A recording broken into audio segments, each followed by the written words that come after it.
É incrível o que está acontecendo no Vasco, um clube que outrora era gigante e agora está passando por uma situação muito difícil. O Pedrinho largou o aço e falou tudo o que está acontecendo no Vasco e você vai se surpreender. O Vasco não tem dinheiro para nada. O que deixa triste nessa história é que o torcedor do Vasco, que muito viu o Vasco glorioso na época de 2000, agora vê o Vasco nessa situação. Vou trazer para vocês o corte da mídia esportiva, falas do Pedrinho e também análise para vocês aqui. Mas antes de tudo, te peço, se inscreve no canal se você é amante do futebol. Eu gosto de acompanhar as notícias e informações dos principais times do Brasil. Se você é amante de futebol, se inscreve para você não perder nada. Crédito do vídeo ESPN Brasil e bora ver. Pedrinho, né, presidente do clube, deu uma longa entrevista, falou com jornalistas e o Richard Souza acompanhou tudo de perto pra gente. Fala, Richard.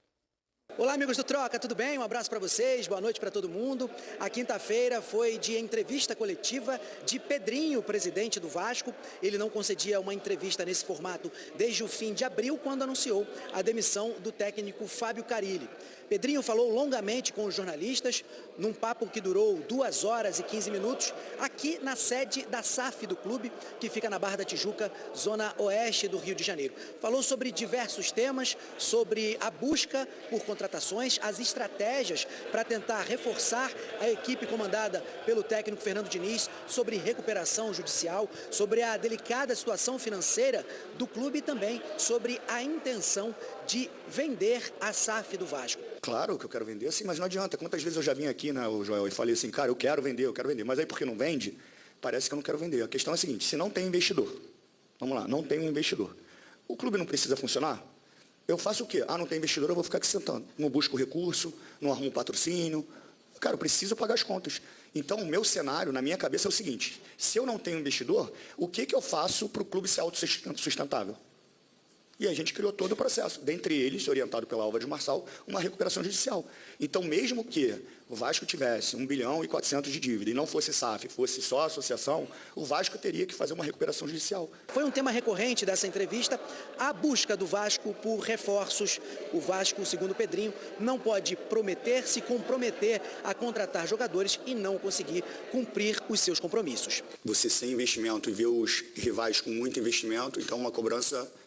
Obviamente ela aumenta por isso, mas a construção desse raciocínio, ela não tem que ser no valor fechado total de 60 milhões, porque fica uma construção difícil até para a gente explicar. A construção ela é dentro de um fluxo de caixa que nos cabe um parcelamento grande, uma aquisição de transfer pequena, e com isso a gente consegue trazer os jogadores que a gente precisa. Deixando claro também que em nenhum momento nas janelas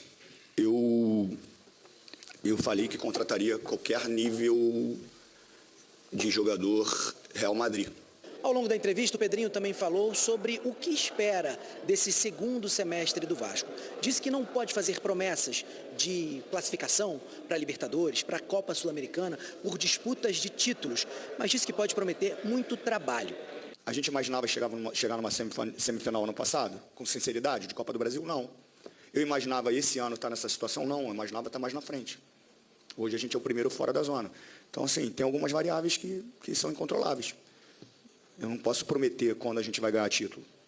Não posso. Eu posso prometer comprometimento, dedicação e trabalho duro e verdadeiro com o torcedor. Ainda sobre a questão financeira, o Pedrinho falou sobre o ano de 2024, quando, segundo ele, o Vasco conseguiu cumprir todos os seus compromissos financeiros e conseguiu manter os salários em dia. E respondeu a algumas críticas, como, por exemplo, a venda de mandos de jogos do Campeonato Brasileiro, as partidas contra Palmeiras e Botafogo.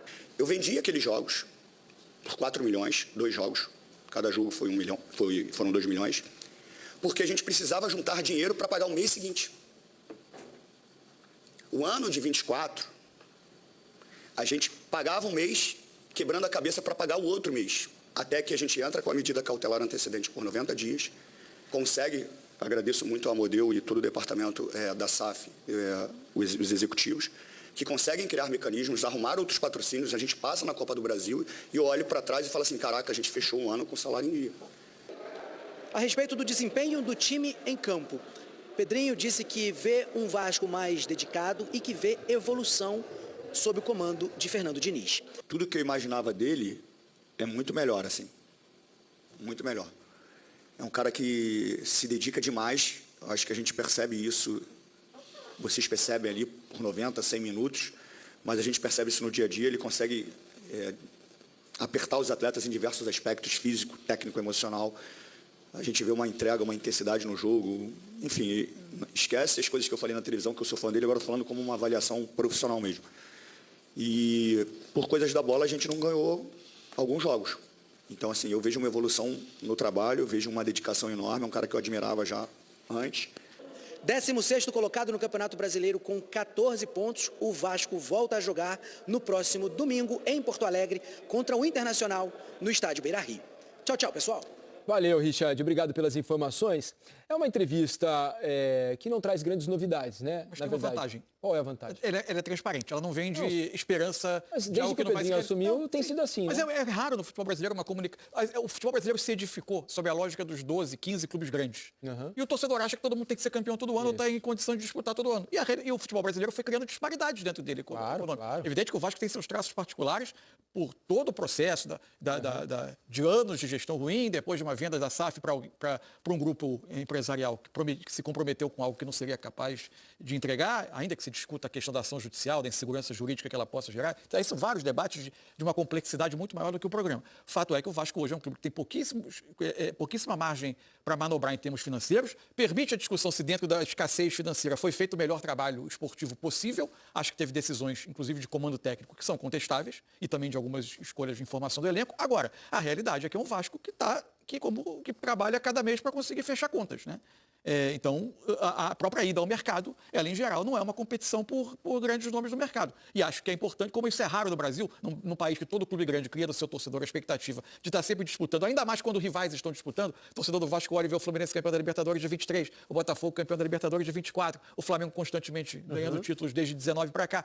É evidente que isso cria uma ansiedade, e o mais natural que a gente viu ao longo da história é dirigente chegar e prometer o mundo. E aí depois o torcedor se sente enganado.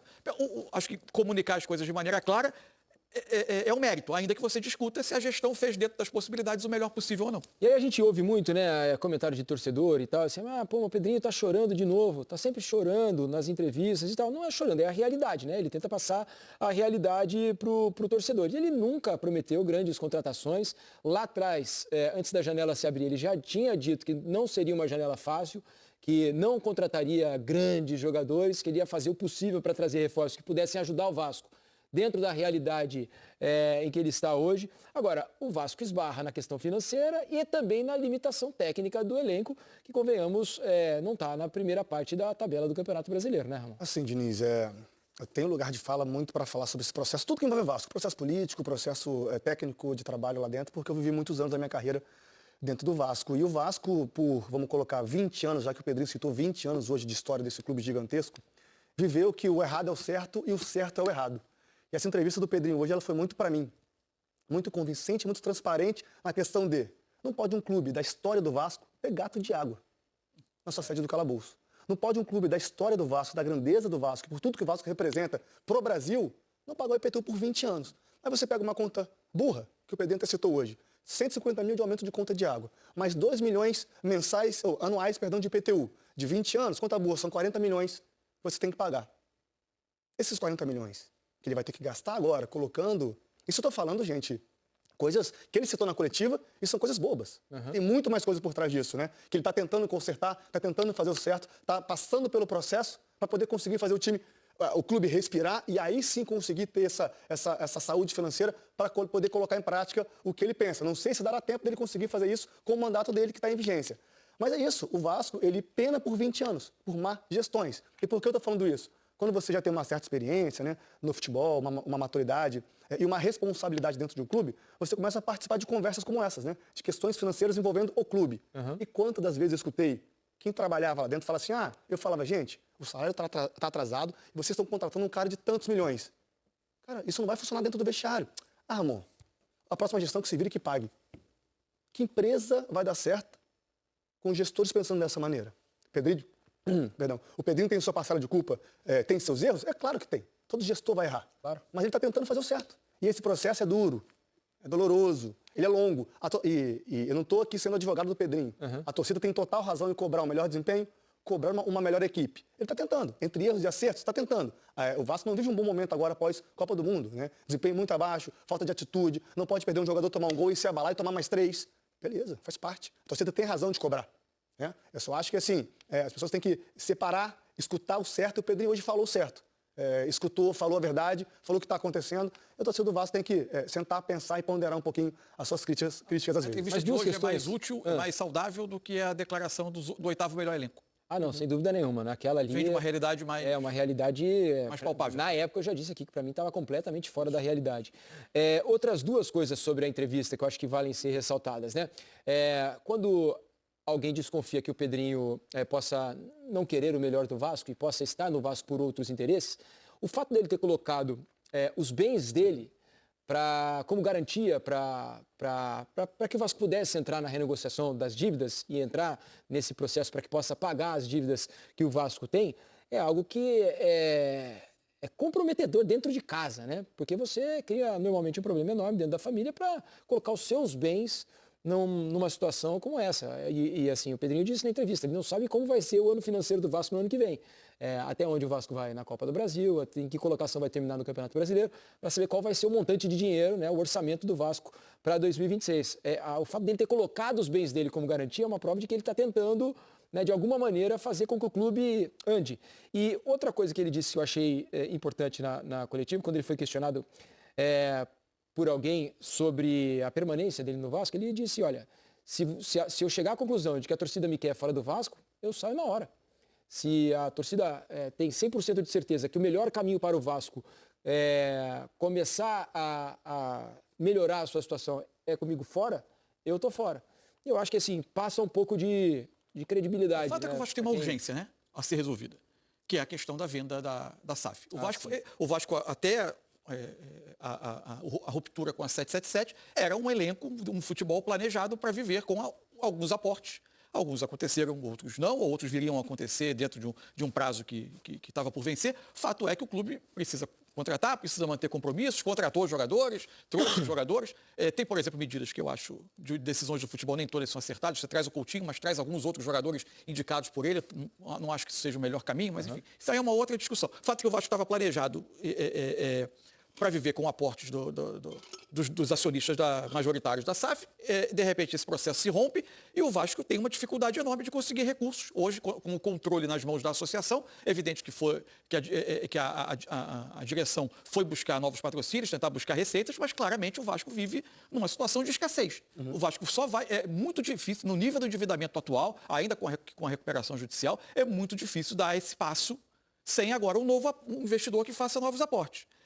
Aí, provavelmente, você vai se ver na seguinte situação, né? Você precisa urgentemente encontrar esse investidor, só que você precisa encontrar alguém que, imagine-se, faça ser capaz de conduzir o clube dentro de um determinado padrão.